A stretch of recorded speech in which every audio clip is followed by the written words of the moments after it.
नाजरीन, मैं हूँ कुर्बान बलोच।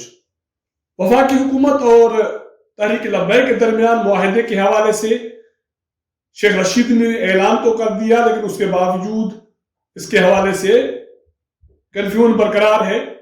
मुल्क में टेंशन की सूरत हाल है। हुकूमत ने कौमी असम्बली का हंगामी इजलास तलब किया। क्या उस इजलास में अपोजिशन की जमातें शिरकत कर रही हैं? अगर नहीं कर रही हैं तो कौन सी जमातें शिरकत नहीं करेंगी या न करने का इम्कान है? अगर ऐसा होता है तो फिर कर पेश किए गए करारदाद की अहमियत क्या होगी?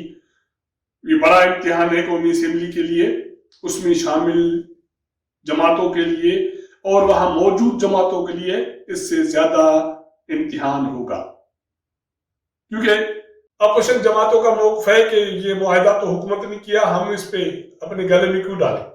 वज़ीर आज़म कहता है कि फ्रांस को सफीर को वापस भेजेंगे तो नुकसान हमारा होगा। 27 मुल्क हैं यूरोपीय यूनियन, हमारा बनेगा क्या?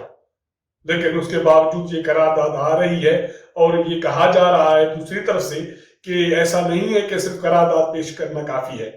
होना ये है कि करारदाद मंजूर हो और फ्रांसीसी सफीर वापस चले जाएं, शेख रशीद इस्तीफा दे दें और बाकी जो केस में गिरफ्तार लोग हैं उनको आजाद किया जाएगा, केस खत्म किए जाएंगे। अगर ये सारी सूरत हाल होती है तो हुकूमत ने पूरा हफ्ता ये मुल्क को यरगमाल क्यों बनवाया? ये दानिस्ता है, ना दानिस्ता है? इसके हवाले से बात करेंगे। जिन दोस्तों ने मेरा चैनल सब्सक्राइब नहीं किया या नए दोस्त देख रहे हैं तो सब्सक्राइब करें, वॉच करें, शेयर करें। सहरी के वक्त शेख रशीद ने तहरीक लब्बैक के साथ तीसरे मरहल के जो भी मुज़ाकरात हैं उसका ऐलान किया और उसने ये कौम को खुशखबरी दी। हालांकि उसकी जो बॉडी लैंग्वेज थी वो उसका साथ नहीं दे रही थी, वो थके थके से थे, परेशान हाल थे।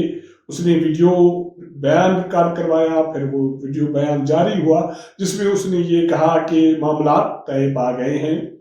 वो ये है कि कौमी असम्बली के इजलास में ये करारदाद पेश की जाएगी कि फ्रांस के सफीर को वापस पाकिस्तान बदर किया जाए या न किया जाए, और जो केसेस हैं तहरीक लब्बैक के खिलाफ वो खत्म किए जाएंगे और जो गिरफ्तार लोग हैं उनको आजाद किया जाएगा।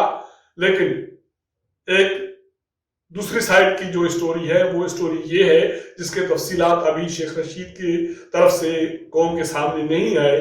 वो ये है कि शेख रशीद का काबीना से चले जाना, रुखसती भी इस शराइत में शामिल है और उसके साथ साथ तहरीक लब्बैक को जो कलअदम करार दे दिया गया है उसको फिर ये जो शर्त है एंटी टेररिज्म एक्ट में तरमीम का, इसको वापस लिया जाएगा।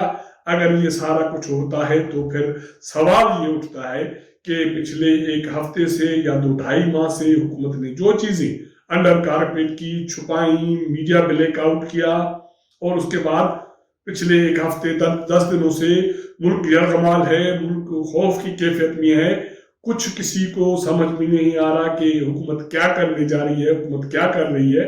हालांकि इस अरसे में हुकूमती लोगों से भी ये सवाल उठे कि वजीर आजम APC बुलाए और नेशनल जो सिक्योरिटी है, जो कमेटी है, उसको फाल किया जाए, उसके फैसलों पे अमल दरामद किया जाए। लेकिन हुकूमत ने ये कोशिश की कि इस मामले को अंडर कारपेट करके खत्म किया जाए, लेकिन ये हुकूमत की अहलियत ही नहीं थी कि ये हुकूमत ये कर सकी।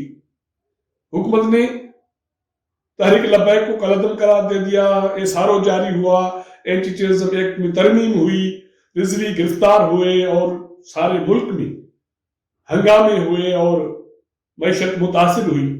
अब हुकूमत घूम फिर के वापस उन्हीं चीजों पे आ रही है जिसका पहले उसे मुतालबा किया जा रहा था।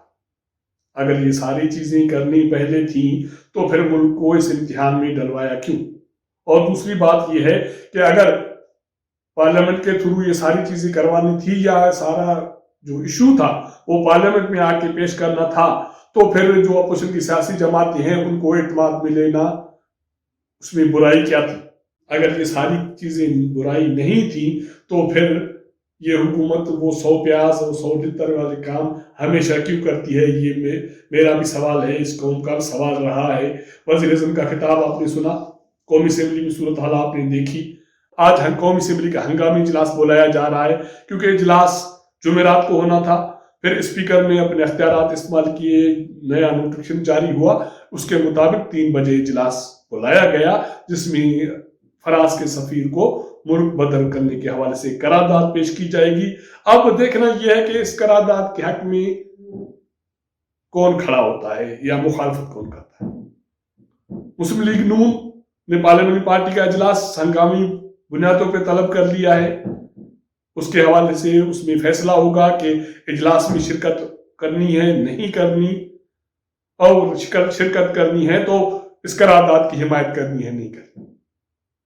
مذہبی جماعتیں میرے خیال میں اس کی سپورٹ کریں گی. اب پی ٹی آئی میں بہت سارے لوگ ہیں جو امتحان میں ہیں کہ اس قرارداد کی حمایت کی جائے یا نہیں کی جائے, کیونکہ پی ٹی آئی میں بہت سارے لوگوں کا پہلے سے یہ موقف تھا کہ اس کے حوالے سے ایک اے پی سی ہونی چاہیے تھی, نیشنل سیکیورٹی کونسل کا اجلاس بلانا چاہیے تھا, اور اس کے حوالے سے سارے جو اسٹیک ہولڈرز ہیں ان کو اعتماد میں لیا جاتا. اب دوسری بات یہ ہے کہ کیا قومی اسمبلی میں پاکستان پیپلز پارٹی کی پوزیشن کیا رہے گی. پاکستان پیپلز پارٹی قومی اسمبلی میں شرکت کر رہی ہے نہیں کر رہی ہے, اس کے حوالے سے متضاد اطلاعات ہیں, اور کبھی امکان یہ دکھایا جا رہا ہے, بتایا جا رہا ہے کہ شاید پاکستان پیپلز پارٹی قومی اسمبلی کے آج والے اجلاس میں شرکت ہی نہ کرے. وہ اس بنیاد پہ کہ سارا کچھ اگر حکومت نے کیا تو اس کو فیس بھی حکومت کرے, اور پاکستان پیپلز پارٹی وہ حکومت کے ایسے فیصلوں میں ساتھ کیوں دے, ایکسپوز کیوں ہو, وہ چیزیں اپنے گلے میں کیوں ڈالے جس کا پارٹی سے کوئی تعلق نہیں رہا, اور حکومت نے پارٹی کو یا اپوزیشن کو اعتماد بھی نہیں لیا, تو پھر ہم اس کا ساتھ کیوں دیں. اب یہ دیکھنا ہے کہ قومی اسمبلی کے اجلاس میں پاکستان پیپلز پارٹی شرکت کرتی ہے نہیں کرتی. نون لیگ کا میں نے آپ کو بتا دیا. اب سارا جو عمل ہے کیا وزیر اعظم کے گلے میں پڑے گا یا واقعی شیخ رشید کو گھر جانا پڑے گا؟ اگر نہیں تو پھر وزیر اعظم نے جو قوم کو خطاب کیا تھا اور اس نے کہا تھا کہ یہ جو شرائط ہیں یہ مسئلے کا حل نہیں ہے, تو وہی اگر چیزیں ہونے جا رہی ہیں تو وزیر اعظم کہاں کھڑے ہیں؟ یہ کیوں ہوتا ہے ہمیشہ کہ وزیر اعظم کو حکومت کو یو ٹرن لینا پڑتا ہے اور اس کو الزامات اٹھانے پڑتے ہیں؟ اگر یا تو فیصلے کر کے ڈٹ جائے, اگر نہیں تو پھر سوچ سمجھ کے فیصلے کیے جائیں, معاہدے کیے جائیں, اور ان کے حوالے سے جو اقدامات ہیں سارے اسٹیک ہولڈرز کو ساتھ لے کے آگے بڑھایا جائے. ورنہ ایسے ہی ناکامی ہوگی جو اس صورتحال میں اگر ہو رہی ہے تو یہ ملک کے لیے کیا میسج جائے گا ساری دنیا میں. اب یہ دیکھ رہے ہیں کہ قومی اسمبلی کے اجلاس میں کیا ہوتا ہے, اس کے بعد ہم اس کے حوالے سے بھی آپ کو اپڈیٹ کریں گے. اگر ہمارا یہ ویلاگ پسند آئے آپ کو تو اپنے دوستوں کے ساتھ شیئر کیجئے گا, اپنا آؤٹ پٹ ہمیں ضرور دیجئے گا.